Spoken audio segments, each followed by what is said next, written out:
Како што и најавив во централниот дневник, остануваме и во аргументот со темата локални избори. Овој пат ќе одиме онлайн, бидејќи мојот соговорник Бојан Кордалов е службено во Брисел, а со него ќе разговарам околу комуникацијата која што ќе ја имаат партиите и носителите на листи, кандидатите за градоначалници со населението, со избирачите, на кој начин ќе се обидат да дојдат до нивниот глас. Кордалов, се надевам дека имаме сигнал, имаме врска и ќе разговараме на оваа тема за која што сите знаат дека ти си голем експерт. Благодарам за убавите зборови, јас одлично ве слушам и гледам од тука, се надевам дека и вие. Така, ние имаме одлична слика и одличен сигнал. Она што сакам да го почнам разговорот е како може да се дефинира една политичка кампања за локални избори и што таа или дали таа во Македонија се разликува од парламентарните избори. Дали гледате разлика вие? Треба да гледаме разлика сите, не само јас, бидејќи кампања за парламентарни и кампања за локални избори е многу различна, а дефиницијата е поприлично јасна и секој ја знае. Тоа е кампања која што има за цел да ги убеди, односно да воспостави комуникација, двонасочна комуникација со гласачите, во прв ред секако со неопределените гласачи, со цел да промовирате што вие, вашите кандидати, кандидатки, како програма ќе спроведат, доколку граѓаните и гласачите ви го дадат вашиот мандат. Тоа е наједноставната и најкратката дефиниција или реченица која што за жал кај нас не се многу следи. Да, затоа и ве прашав, кампањата почна денеска, меѓутоа во последните повеќе од месец дена политичките партии и оние кои што атакува на градоначалничката позиција се длабоко влезени во кампања. Можеме да слушнеме и како ќе растат платите, како ќе бидат направени и државните патишта, како автопатите, како ќе се подобрило, теми кои што се на централно ниво, кои што се засегат, а не само на локално ниво. Затоа и вака ви го поставив првото прашање. Апсолутно е така. Слушаме и многу други теми. Слушаме и за црвени линии, слушаме и за гаранции, слушаме и за достигнување, недостигнување на оваа влада, на минатата власт на централно ниво. Апсолутно е така. Меѓутоа, знаете како граѓаните, секој човек кога доаѓа на гласачкото ливче, размислува за својата локална средина, за својата општина. И си го поставува прашањето дали во овој момент живее добро. Дали има дупки на патот, дали има каде да се паркира, дали има каде родител или баба, дедо да го турка своето дете, внуче на тротоарот, дали се дише добар или нечист воздух, дали едноставно зеленилото е доволно, дали се гради со мерка или без мерка, дали има перспектива. Тие се дилемите и прашања. Секако дека централната политика влие на локалните прашања, меѓутоа ако локалните кандидати, ако партиите не воспостават посебен наратив, посебни аргументи за секоја општина, кои што ги пренесуваат директно од човек на човек, тогаш локалните избори го губат своето значење и очекувањата на граѓаните не се исполнуваат. А од неисполнати очекувања ќе ви дадам само еден пример. Анкетите што се прават после секои избори, на пример, на едно од прашањата дали ги познавате вашите советници, кои се во вашата општина, се поразителни. Така што ако сакаме да имаме силна локална власт, небитно кој ќе го добие во моментот мандатот. Ако сакаме да имаме резултати и исполнети очекувања, мора да се гради врска помеѓу локалните представници и луѓето. Кај нас врските се градат само со лидерите и со првото раководство на партијата. Таква кампања и таква комуникација не води кон силна локална самоуправа, односно води кон држава која што не е реално децентрализирана и не ги ужива добивките од вистинска децентрализација, како што тоа го прави демократскиот свет. Така си. Што за вас во суштина представува позитивна кампања? Позитивна кампања, наједноставно кажано, е промотивна кампања, односно презентирање на кои се вашите кандидатки и кандидати, која е вашата програма и кој е вашиот тим или стратегија, план како ќе ги адресирате проблемите доколку ја добиете довербата. Тоа е наједноставно промотивната или позитивната кампања. Како увертира го поставив ова прашање на следното, затоа што кај нас се почесто црната кампања преовладува во изборните кампањи, дали се тоа на централно или на локално ниво. Очекувате ли и од денеска да почне на појако, да кажеме, црна кампања, едни против други? Апсолутно за жал очекувам, не посакувам, но за жал очекувам, бидејќи партиите во тие 20 до 35 деневи на локалните избори се соочуваат со сериозен притисок на времето, а сериозен притисок да надоместат нешто што не го правеле години наназад, и едноставно притисок или да направат промена во изборниот резултат доколку губат, или пак да направат, да притиснат појако и да ја освојат апсолутно или поголема власт доколку водат. И тоа не е добро. На крајот на криштата, како да ви кажам, црната кампања очекувам да имаме и тоа емпириски гледано. Да се вратиме колку сакате години, децени назад, таа кампања не донела ништо позитивно и никоја партија која што водела црна кампања не успеала да го освари својот резултат или да ја освари својата цел. Тоа не е само наука, тоа е емпирија, можеме да се враќаме колку сакате назад и да даваме примери. Како можат граѓаните да препознаат кога ќе се помине границата од критика во дезинформација? Дали умешно го прават тоа политичарите да го сокријат или сепак може да се види онаа линија на пречекорување на правилата? Мислам дека граѓаните поради недоволната зрелост на политичките партии, на сите политички партии, прибегнуваат кон механизам кој што дава резултат за секој човек, но за жал е погубен за државата. Тоа е дека тие ги затвараат ушите и едноставно не веруваат речиси во ништо. Или викаат па можеби, па веројатно, викаш ли дека е ова вистина, и така, ова зборам за неопределените гласачи. Но да, определените не можеш тука да ги натераш да мислат позитивно или негативно, тоа они си го знаат. Оние кои што се атакува, секогаш се неопределените во политичките кампањи. Така или, но проблемот е што политичките партии во потреба за храброст, во потреба за поддршка се вртат кон своите.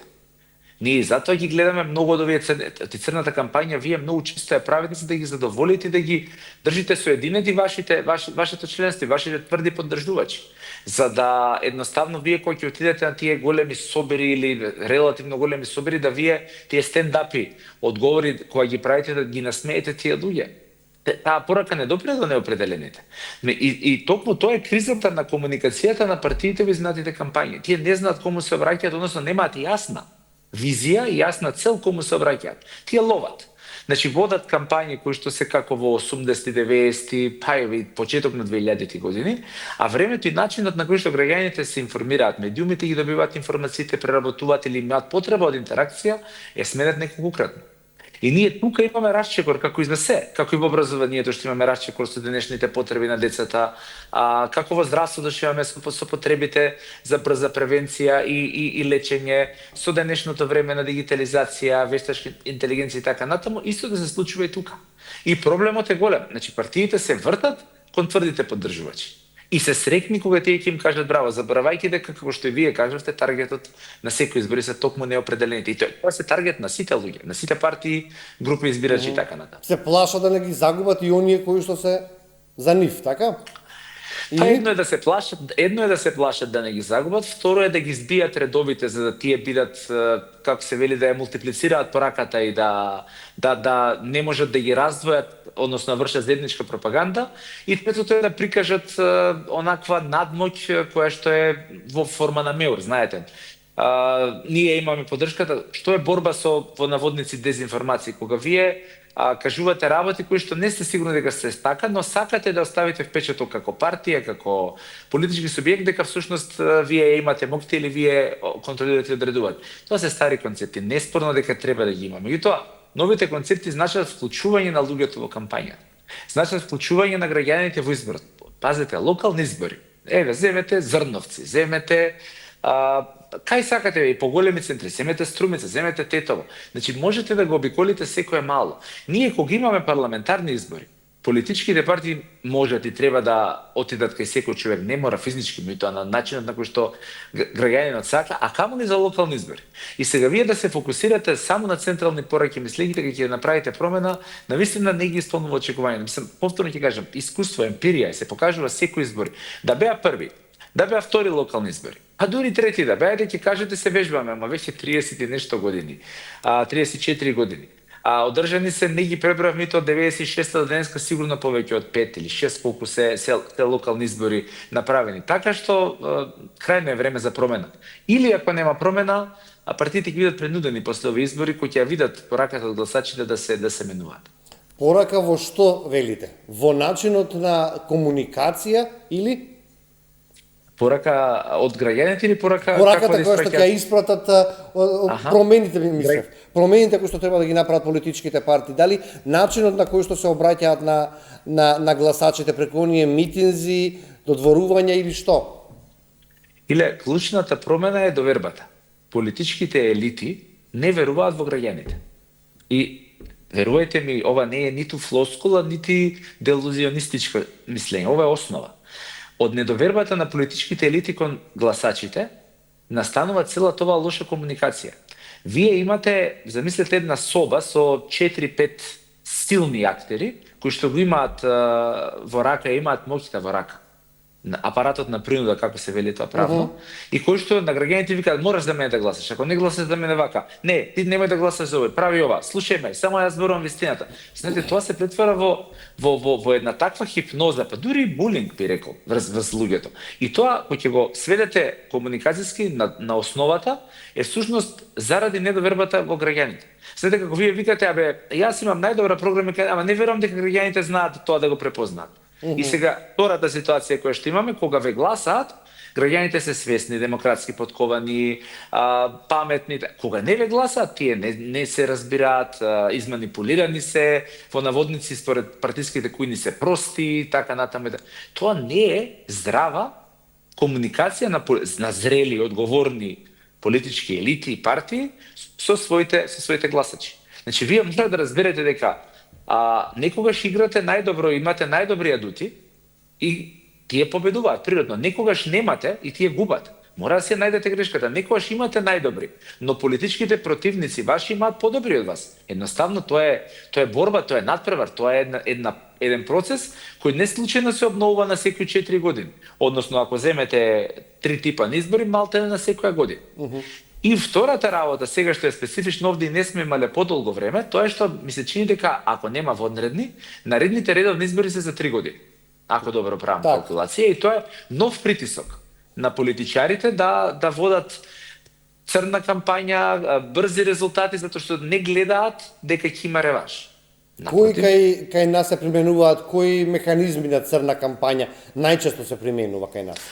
Па кај нас највеќе се оди со зацкриена црна кампања, значи нели од како се вели тоа злоупотреба на терминот свиркачи, кои што јавија, ни фрлија пред врата материјали и така натаму, па као тајно брифирање и слично, значи повторно велам, нешта кои што мене ме асоцираат на друг систем и други вредности, нешта кои што ја заробуваат Македонија, па и регионот ако сакате.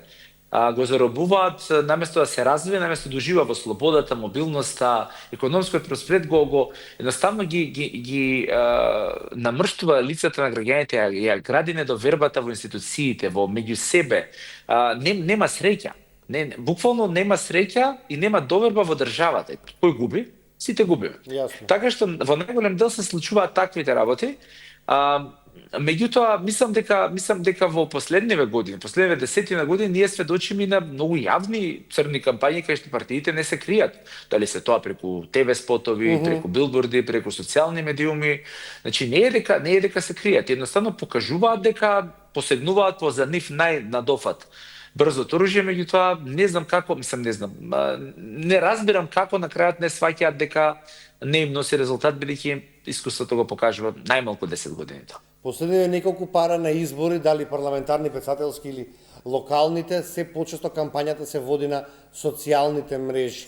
Колку се менуваат сега начините на комуникација преку социјални мрежи, тоа кампањата веќе на Инстаграм, на Фејсбук е започната пред 2 месеци, сите кандидати со своите проекти си на големо се распространети по социјалните мрежи, колку сега оние собири ќе бидат веќе ќе заминуваат во историјата. Читав едно истражување каде што велат дека јавните собири, каде што се покажуваше некогаш моќ кој колку членство ќе извади на улица, на крајот резултатот може да го смени за помалку од 5%.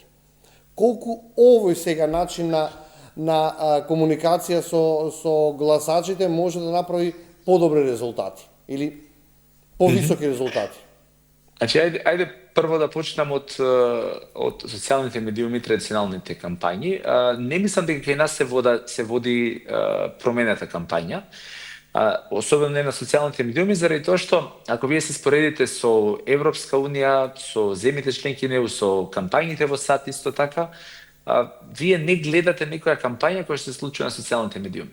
Значи, партиите не прават разлика дали испратиле вест која што се објавила на вашата телевизија или некоја друга телевизија, дали ја испратиле веста до портал или ја објавиле на платформа на социјалните медиуми. Тие викаат објавувај, за да ова се чуе и да се види да дојде до сите. Без да имаат стратегија, тоа е медиум, што е социјален медиум, што е дигитална платформа што вие ја креирате и така на. Без да имаат стратегија, еве, можеме да се обложиме, да направиме сега истражување дали било која политичка партија има сегментирани групи на потенцијални групи на гласачи на различните типови на медиуми и социјални мрежи. Јас ви гарантирам дека нема. Најобична анализа зошто ако водите кампања на Facebook е добро и за која целна група и кои пораки ќе ви ги пренесе, а зошто е поинаку битно ако тоа го правите на TikTok или на Instagram. Не постои такво нешто. Што значи тоа ако вие се појавите на 4 дебати и соочувања и што значи тоа ако вие се појавите на 20 интервју или на 5? Значи не постои никаква анализа, едноставно тоа е една машина, се вика чути стегни заби 20 дена, издржи, тоа е таква е работава, оди како караван од село во село, од град во град, заборави каде си, што си, подсетувај се, нели? И така натаму за да направиш некоја грешка, не само во име, туку и во работа што ја пропагираш таму и така натаму. Едноставно не се научи дека локалните избори имаат локален таргет. И дека тие 10, 20, 50, 100.000, колку и да се гласачи на локално ниво, тој тим и тие кандидатки и кандидати таму треба да го работат заеднички. Треба да имаат место каде што граѓаните може да дојдат, треба да имаат мобилност каде што кандидатите ќе одат, треба да има платформи кои што се актуелни за одредена општина. Јас ви гарантирам дека во општина Кичево и во општина Крива Паланка не е иста демографијата на луѓето кои што следат еден тип на традиционални медиуми и еден тип на социјални медиуми. Не е еднаков број на луѓето ја гледа оваа телевизија и другата, на пример. Тоа не значи дека вие треба да занемарите телевизија. Меѓутоа, тоа значи дека треба да ставите фокус на вашите активности на еден или друг начин. Не можете вие да одите во средина каде што се млади и да ветувате ќе правиме центри за млади или не знам што, гаранции за како се оние фамозни ветувања и вие во исто време да не гледате каде тие млади луѓе сакаат таа порака да ја примат. Не велам дека е тоа разлика социјален медиум и традиционален, туку во која емисија, нели во кој термин на телевизија, значи вие едноставно мора да работите кампања, се води на тој начин. И третата финална работа, значи имате партнери. Медиумите, новинарите, снимателите, тоа ви се партнери. Значи, заедно работите, како што вие имате во интерес да ги имате политичките партии во вестите за да покриете правилно застапени се, така и партиите имаат од интерес да бидат застапени таму. Значи, тоа е заеднички интерес. Никој овде не е на две страни. А политичките партии кажат, не, ако јас не контролирам се, ако јас не кажам како ќе биде, тоа е неуспех. И тука е проблемот. Имаат ли целна група на митинзите, лидерите и кандидатите? Апсолутно своето членство. Своето членство тие што секако ќе ги гласаат. Таа е нивната целна група. Нема друга цел. Да не се медиумите, сите медиуми, да не дојдат на митинг и да не ги пренесат пораките. Значи тоа буквално ќе се сведе на средба со членство. Така. Што ми беше следното прашање, што сакав да ве прашам, колку сега и натаму се гласа за политичка партија, а не за личност? Па не сум баш сигурен, бидејќи еве ќе стрпиме искуства и кај нас од минатото, но и од регионот. Локалните избори, особено, се место каде што не баш секогаш се гласа за партија. Јас секако сум свесен дека се уште во мнозинство според истражувања, каде се избира според партискиот врв, тој и последниве анкети ги го покажуваат и така, но многу често се гледа, особено локални избори, дека тоа не е случај. На крајот на гришта не заборавајте зошто многу често на локалните избори имаме поголема излезност, значи многу повеќе луѓе гласаат, дури некогаш споредно со парламентарните, а особено со претседателските избори. Заради тоа што ви имате илјадници кандидатки и кандидати од секоја партија, кои што се на листите. И тие од дома, од пријатели, од блиски, секој кој ќе мотивира некого, Значи излезноста е многу поголема. Како сакате, можете да го велите клиентелизам, можете да го велите интерес, можете да го велите поддршка, меѓутоа таа е реалноста. И затоа локалните избори сепак мислам дека знаат да покажат изненадување, знаат да покажат и до сега знаеле да покажат во одредени, и во главниот град, и во Битола, и во Тетово, и така знаеле да покажат изблици. Може би овие избори ќе покажат и изненадување, но останува да видиме спред волјата на граѓаните. На што најмногу реагираат гласачите? На факти, на емоции или на лична приказна? Секогаш кога се емоции во игра, тоа е најмоќното оружје. Меѓутоа, емоции многу често се злоупотребуваат. И тука е проблемот. Емоција значи повторно вие да разбудите некоја позитивна емоција, стремеш и амбиција кај луѓето да сакаат нешто добро да променат. А не да разбудите емоција некој да се истепа, некој да се казни, некој да се омаловажи, некој да се и така натаму. И тука е кај нас проблемот, че емоцијата најмногу буди. Комуникацијата е главно базирана на емоција. Ама не на емоции на плачење, викање и поход, туку на емоции кои што луѓето ги разбираат дека вие ги чувствувате. Што е емоција во комуникација? Емоција е кога вие, например, кажувате преку говорот на тело и преку зборувањето дека имате желба нештото да го промените на подобро. И тоа го препознаваат гласачите, викаат, ми се допаѓа оваа личност, оваа кандидат, овој кандидат, заради тоа што е искрен во намерите. Јас така го перципирам, зашто ја чувствувам и гледам и слушам искреност. Тоа е емоција. Не е емоција да изгледате, ајде сега ова да го казниме да си оди од власт. Ајде сега ова да го казниме, никогаш повторно не иде да власт. Тоа не е емоција, тоа се војсководци од едно друго време. Да, наредби. И наредби, хипноза и гаслайтинг, како сакате. И постојат ли клучни моменти во кои што ќе може да се промени тврдиот став на гласачот и да го промени во последен момент? Постојат, меѓутоа тоа е како да играте лото и да кажете ова е најголемата шанса мене да ми се паднат парите. Значи постои шанса, лото се паѓа. Меѓутоа, како да ви кажам, да се обложите дека ќе имате екзистенција, ќе платите сметки поради игра на среќа, тоа ви е истото и тука. Еве за крај последно прашање, еден предлог, еден апел од вас како граѓаните се заштитат од манипулативни пораки во кампањата. Што и да кажам, ќе биде залудно, бидејќи граѓаните, секој човек веќе ги има изградено механизмите, особено вие 10-15 години наназад, кога политичката битка е се освен скрупулозна, кога политичката битка е се освен нормална комуникацијска алатка, туку е нешто кое што е базирано на дискриминации, напади и така натаму. И граѓаните за жал многу често избираат да не слушаат или да не прецепираат и да останат во оно во кое што тие поверувале. Така што нема препорака за граѓаните се спасуваат колку што можете умеат, а од овие напади на партиите има препорака за партиите. Верувајте во луѓето, верувајте во гласачите, заради тоа што нема друг начин како да се води една добра кампања и како долгорочно да се изгради кампања, меѓутоа и држава и систем во кој што навистина работите ќе бидат како треба за сите, вклучително и за партиите. Бојан Кордалов, јас ти благодарам што денеска директно од Брисел беше дел од Аргумент Плюс на телевизија 24 да разговараме за стартот на политичката кампања за локалните избори. И благодарам уште еднаш. Благодарам многу за можноста. Благодарам. Почитуваници, надевам дека денеска го задржав вашето внимание. Останете со програмата на телевизија 24, од мене пријатно.